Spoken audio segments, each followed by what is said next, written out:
Halo, kami dari kelompok 6 ingin mempresentasikan hasil diskusi kelompok kami. Sebelumnya perkenalkan, nama saya Fajar Saifullah dengan NIM 243 11 50 102. Perkenalkan, nama saya Cecilia Putri Azahra dengan NIM 24311 585. Perkenalkan, nama saya Muhammad Arfan dengan NIM 2431 150 100. Oke. Baik, yang pertama di sini kami akan menjelaskan latar belakang dari buku ekonomi makro. Kutipan Keynes, teori klasik hanya berlaku pada kondisi khusus dan tidak selalu sesuai dengan kondisi ekonomi yang sebenarnya.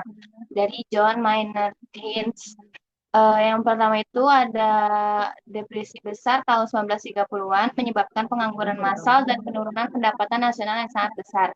Teori ekonomi klasik dianggap tidak mampu menjelaskan mengapa krisis ekonomi dan pengangguran berkepanjangan dapat terjadi. John Maynard Keynes memperkenalkan teori baru yang menekankan pentingnya permintaan agregat atau disebut aggregate demand dalam perekonomian. Menurut Keynes, rendahnya permintaan agregat dapat menyebabkan resesi dan pengangguran, sehingga pemerintah perlu melakukan kebijakan untuk mendorong aktivitas ekonomi. Next.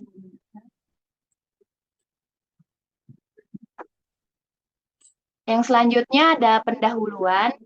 Aggregate demand adalah hubungan antara jumlah output yang diminta dengan tingkat harga secara keseluruhan. Dengan kata lain, kurva aggregate demand menunjukkan jumlah barang dan jasa yang ingin dibeli masyarakat pada setiap tingkat harga tertentu. Jika kecepatan peredaran uang dianggap tetap dan jumlah uang beredar ditentukan oleh bank sentral, maka persamaan kuantitas menunjukkan adanya hubungan negatif antara tingkat harga dan output. Hubungan ini digambarkan dalam kurva agregat demand yang menurun dari kiri atas ke kanan bawah. Next.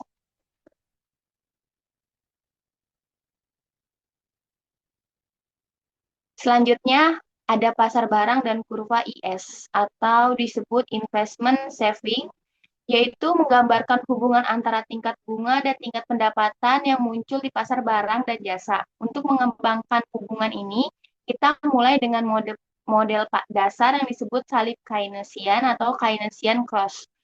Teori silang Keynesian adalah model dasar penentuan pendapatan.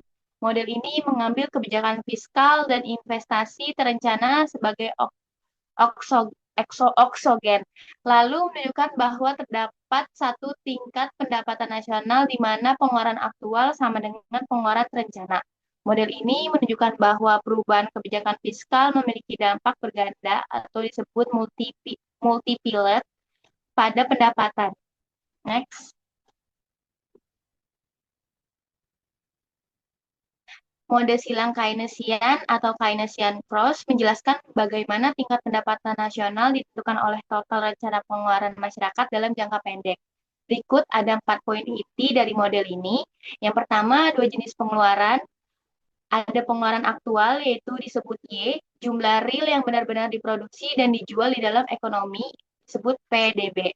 Lalu pengeluaran direncanakan, PE, jumlah uang yang ingin dibelanjakan oleh rumah tangga, perusahaan, dan pemerintah. Yang kedua ada rumus rencana belanja, PE sama dengan C dipengaruhi oleh Y dikurang T ditambah I ditambah G. Yang ketiga artinya yaitu total rencana belanja dipengaruhi oleh tingkat konsumsi yaitu C, setelah dipotong pajak yaitu T, ditambah investasi perusahaan I, dan belanja pemerintah yaitu G. Yang keempat ada keseimbangan ekonomi atau titik potong. Ekonomi mencapai titik keseimbangan jangka pendek hanya ketika apa yang diproduksi sama dengan apa yang dibelanjakan, yaitu Y sama dengan PE. Di dalam grafik, kondisi ideal ini ditunjukkan oleh garis 45 derajat. Next.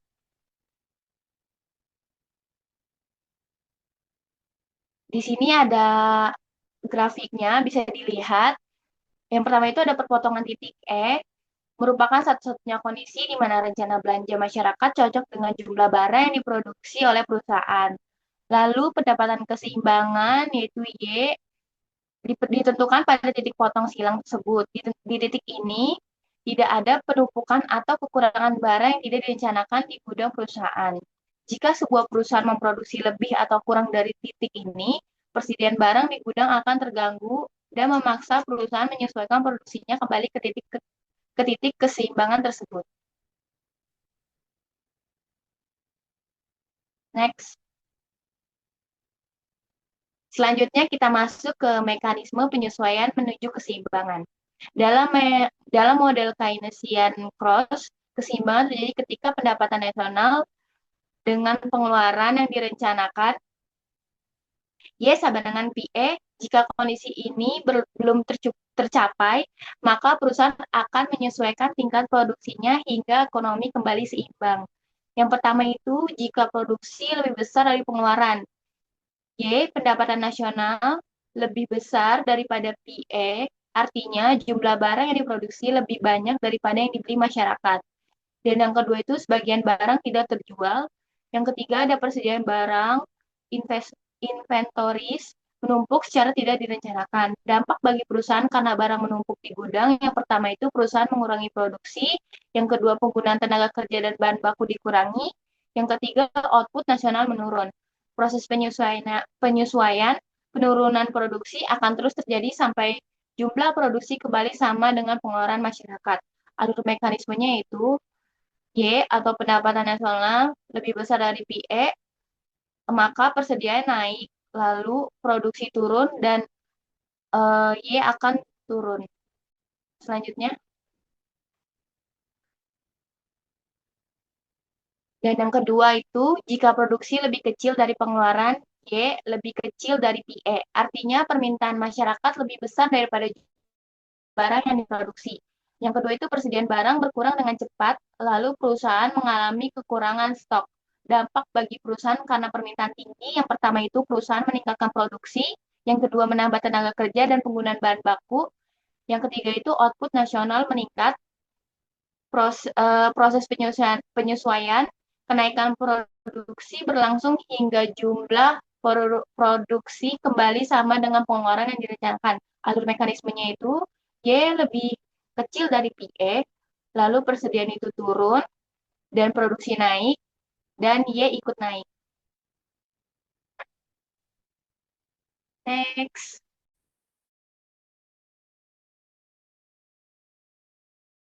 Next, Fajar. Selanjutnya, kebijakan fiskal dan efek pengganda, multiplier effect. Pengganda belanja pemerintah, government versus multiplier. Pengganda belanja pemerintah menunjukkan seberapa besar perubahan akibat perubahan pengeluaran pemerintah. Rumusnya delta Y per delta G sama dengan min 1 per 1 min MPC. Keterangannya delta Y itu perubahan pendapatan nasional, delta G perubahan pengeluaran pemerintah, MPC marginal propensity to konsumen. Mekanisme efek pengganda belanja pemerintah. Jika pemerintah meningkatkan belanja, yang pertama pendapatan masyarakat meningkat, kedua masyarakat meningkatkan konsumsi, yang ketiga konsumsi menjadi pendapatan bagi pihak lain, yang keempat proses terus berulang dalam perekonomian. Akibatnya kenaikan pendapatan nasional menjadi lebih besar daripada kenaikan belanja pemerintah awal. Contoh alurnya G, government naik, pendapatan naik, konsumsi naik menuju Y. Selanjutnya hubungan suku bunga dan investasi. Dalam mode IS, LM investasi perubahan sangat dipengaruhi oleh tingkat suku bunga. Ketika suku R naik sehingga investasi turun, artinya biaya. Yang kedua, hubungan suku bunga dan investasi. Dalam mode IS, LM investasi perusahaan sangat dipengaruhi oleh tingkat suku bunga. Ketika suku bunga naik atau R naik sehingga investasi turun, artinya biaya pinjaman menjadi lebih mahal. Biaya penggunaan modal meningkat, perusahaan mengurangi investasi. Sebaliknya, jika suku bunga turun, biaya pinjaman lebih murah, investasi meningkat. Dampak terhadap pendapatan nasional, karena investasi merupakan bagian dari pengukuran agregat, maka penurunan investasi akan menurun total pemerintah dalam perekonomian. alurnya R suku bunga naik sehingga investasi turun. PE turun sehingga Y pendapatan nasional turun. Yang pertama suku bunga naik, investasi menurun, pengeluaran agregat turun, produksi dan pendapatan nasional ikut turun. Sebaliknya suku bunga turun, sehingga investasi naik, sehingga pendapatan nasional meningkat.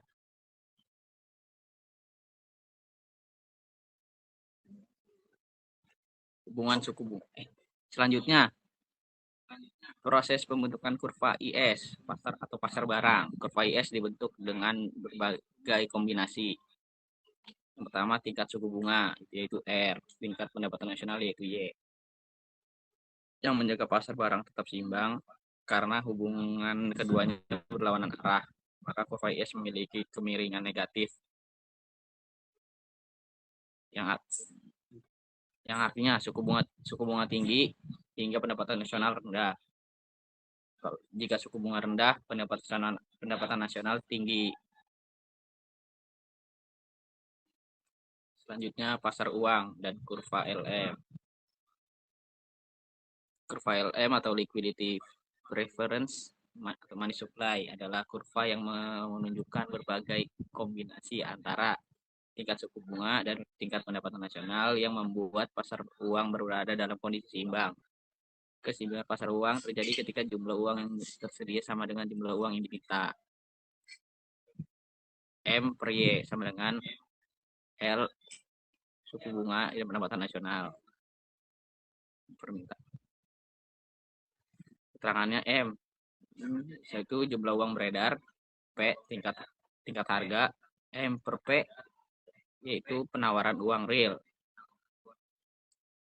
L mempengaruhi suku bunga dan pendapatan nasional, sebab itu permintaan uang real. Yang pertama, permintaan uang money demand. Permintaan uang dipengaruhi oleh dua faktor. Yang pertama itu pendapatan atau Y. Jika pendapatan naik, transaksi meningkat sehingga permintaan uang naik. Dan sebaliknya, jika pendapatan turun, transaksi menurun dan permintaan uang turun. Kedua, suku bunga. Jika suku bunga naik, orang lebih memilih menyimpan uang di aset atau investasi sehingga permintaan uang turun. Sebaliknya, jika suku bunga turun, orang lebih memilih memegang uang sehingga permintaan uang naik.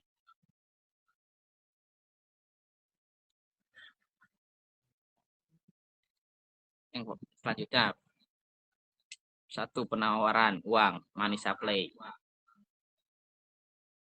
Penawaran uang real M per P itu karakteristiknya ditentukan oleh bank sentral, dianggap tetap dalam jangka pendek,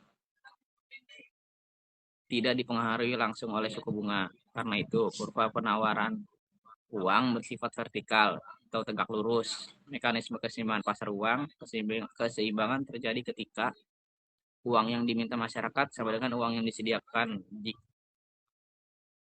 Jika terjadi ketidakseimbangan, permintaan uang lebih besar penawaran sehingga suku bunga naik. Permintaan uang lebih kecil dari penawaran sehingga suku bunga turun. Suku bunga akan terus bergerak sampai kembali ke titik keseimbangan. Dasar teori pasar uang. Kurva LM didasarkan pada teori preferensi likuiditas dari John Maynard Keynes. 3 motif memegang uang. Yang pertama, motif transaksi, sehingga kebutuhan belanja sehari-hari. Motif berjaga-jaga, kebutuhan darurat. Motif spekulasi, menunggu peluang investasi. Selanjutnya, menurunkan kurva LM, derivation of LM curve. Kurva LM menunjukkan hubungan antara tingkat pendapatan nasional dan tingkat suku bunga yang menjaga pasar uang tetap seimbang. Kurva ini berasal dari keseimbangan antara penawaran uang real M per P dan permintaan uang L. Yang pertama, hubungan pendapatan dan permintaan uang.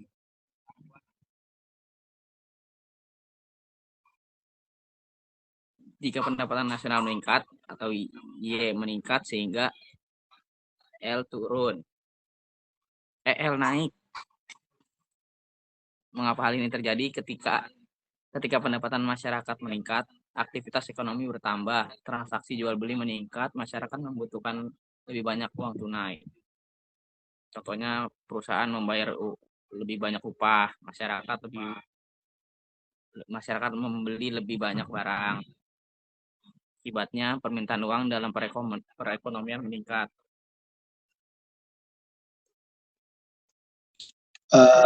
Oke, yang selanjutnya nomor 2 yaitu dampak terhadap pasar uang. Dalam jangka pendek, jumlah uang beredar dianggap tetap karena ditentukan oleh bank sentral. M_P tetap karena uang yang tersedia tetap sementara permintaan uang meningkat. Masyarakat bersaing memperoleh uang, harga uang yaitu suku bunga naik.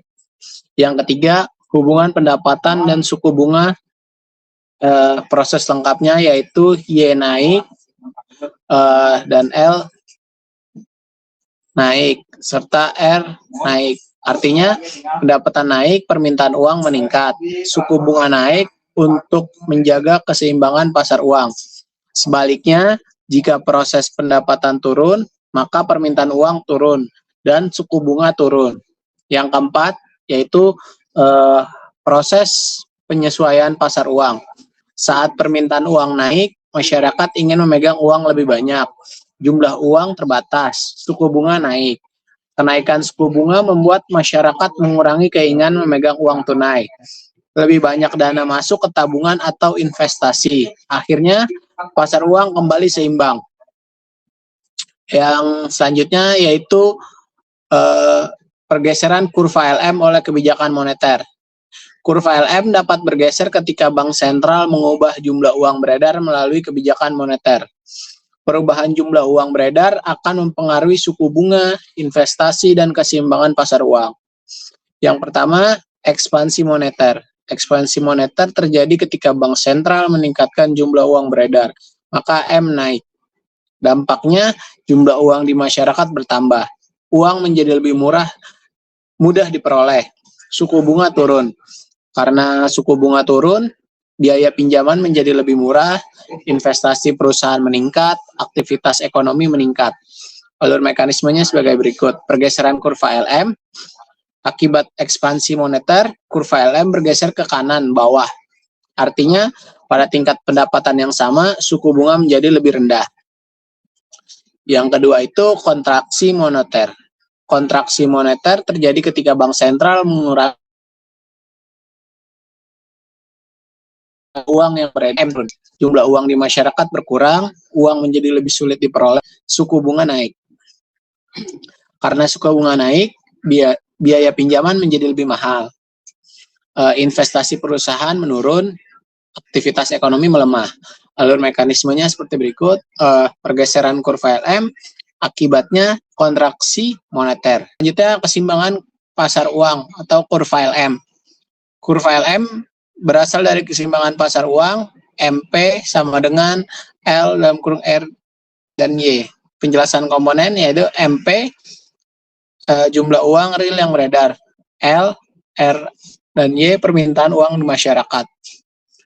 Makna ekonominya, pasar uang seimbang ketika jumlah uang yang disediakan bank sentral sama dengan jumlah uang yang ingin dipegang masyarakat.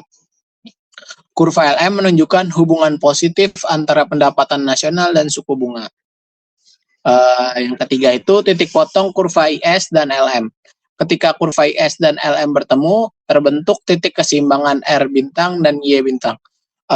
Titik ini menentukan R tingkat suku bunga keseimbangan, yaitu tingkat pendapatan nasional keseimbangan dalam jangka pendek. Selanjutnya kurva keseimbangan jangka pendek summated IS-LM. Kurva IS digambarkan miring ke bawah karena ketika suku bunga turun, biaya investasi menjadi murah. Investasi naik, pendapatan Y naik. Kurva LM digambarkan miring ke atas karena ketika pendapatan naik, yang butuh uang lebih banyak untuk transaksi. Permintaan uang naik, suku bunga naik. Kesimpulannya, model IS dan LM adalah model ekonomi makro yang menggabungkan pasar barang dan pasar uang. Kurva IS berasal dari keseimbangan pasar barang dan menunjukkan hubungan negatif antara suku bunga dan pendapatan nasional. Sedangkan kurva LM berasal dari keseimbangan pasar uang dan menunjukkan hubungan positif antara pendapatan nasional dan suku bunga. Titik potong IS dan LM menunjukkan keseimbangan ekonomi jangka pendek dan digunakan untuk menganalisis kebijakan fiskal, kebijakan moneter, suku bunga, dan pendapatan nasional.